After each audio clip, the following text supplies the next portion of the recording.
रंगपंचमीच्या दिवशी अमरावती शहरात एक धक्कादायक घटना समोर आली आहे. मिळालेल्या माहितीनुसार घराजवळ टवाळखोरी करत असलेल्या काही युवकांना संबंधित महिलेकडून जाब विचारण्यात आला. याचा राग मनात धरून काही युवकांनी संबंधितांच्या घरावर अचानक दगडफेक करत हल्ला चढवलाय.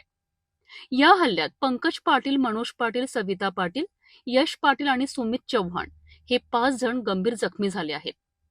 जखमींना तात्काळ रुग्णालयात दाखल करण्यात आले असून त्यांच्यावर उपचार सुरू असल्याची माहिती आहे. घटनेची माहिती मिळताच फ्रेजरपुरा पोलीस तात्काळ घटनास्थळी दाखल झालेत.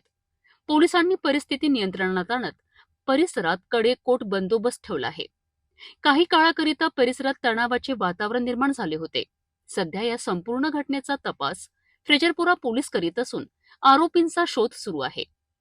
या घटनेमुळे नागरिकांमध्ये भीतीचे वातावरण पसरले आहे.